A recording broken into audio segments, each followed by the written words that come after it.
माजी में जो कौमें गुजरी हैं उनसे एक एक कोताही हुई और उसका खमियाजा उनको कितने सख्त अजाबों की सूरत में जो है वो भुगतना पड़ा। इस उम्मत पर हुजूर के सदके से अजाब इस्तीसाल नहीं आएगा।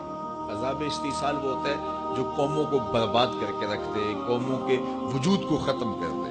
जिस तरह शहरे मदियन पर आया, कौम आद पर आया, कौम समूद पर आया, असहाब रस पे आया, जिन लोगों पे अजाब आए, पिछली उम्मतों पे अजाब आए।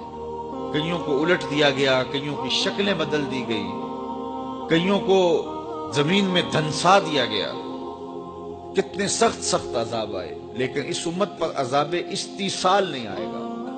लेकिन छोटे छोटे झटके अजाब के ने पहुंचते रहेंगे। कभी बेमौसमी बारिशें होंगी, कभी मौसम पे बारिशें नहीं होंगी। ये अजाब की सूरत है, अल्लाह की नाराजगी की सूरत है। बल्कि तशद्दुद, इफ्तराक और लोगों का कल्बी बोझ, ये भी अल्लाह की नाराजगी की सूरत है। घर के अफराद ही एक दूसरे से घर में उलझे हुए रह रहे होंगे, घर के अंदर लड़ाई होगी, खानदानों में उलझाव होंगे, कबीलों में उलझाव होंगे, शहरों बस्तियों गलियों में लोग एक दूसरे से उलझ रहे होंगे। कत्ल और हर्ज आम कर दिया जाएगा, जिस तरह के हदीस में आता है। और वो देखिए हमारे सामने मौजूद है। अल्लाह ताला ने कुरान मजीद में एक मुकाम पर फरमाया, वो इस बात पे कादिर है कि तुम्हारे ऊपर से और तुम्हारे नीचे से अजाब भेजे। अमूमी तौर पे मुफस्सिरीन ने कहा कि ऊपर का अजाब यह है कि आसमान से पत्थर बरसे, नीचे का अजाब यह है कि जलजले आए। लेकिन हजरत अब्दुल्ला इब्न अब्बास फरमाते हैं कि ऊपर का अजाब यह है तुम्हारे हुक्मरान ना अहल हो, और नीचे का अजाब यह है तुम्हारी औलादे नाफरमान हो।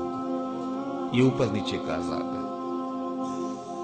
औलादे नाफरमान हो तो बंदे के पल्ले बचता क्या है, बंदे के पल्ले रहता क्या है? सारी जिंदगी कमाई लुट गई ना। जिनको कमाई कर करके मुंह में नवाले देते रहे वो आगे खड़े हो जाए तो फिर क्या पल्ले रहता बंदे।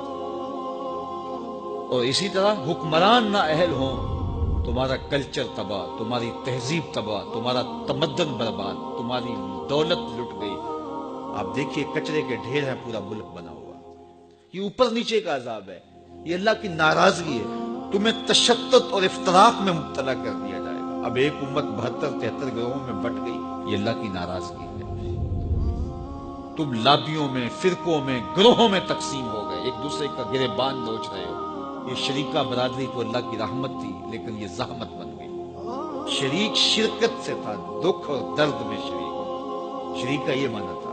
फुकहा ने लिखा है अगर किसी से कत्ले खता हो जाए, कत्ले खता क्या है कि तीर मारा उसने जानवर का शिकार करने के लिए, लेकिन हवा के रुख पर तीर का रुख बदल गया और थोड़ा सा वो जाके किसी इंसान को जा लगा और वो मर गया, तो ये कत्ले अमद नहीं होगा, ये कत्ले खता होगा।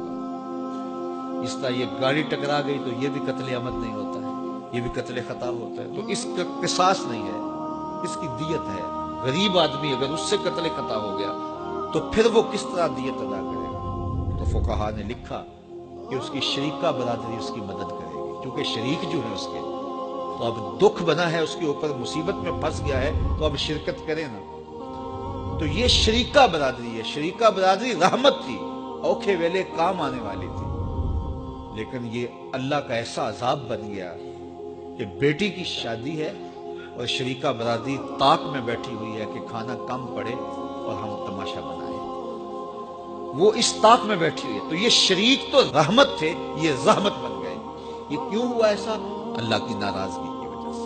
अजाब इस्तिसाल इस उम्मत पे नहीं आएगा, इस तरह के अजाब आएंगे। बदी का माहौल पैदा हो जाएगा, नेकी का माहौल तलाश करना मुश्किल होगा, अच्छे लोगों की सोबत मुयस्सर नहीं आएगी।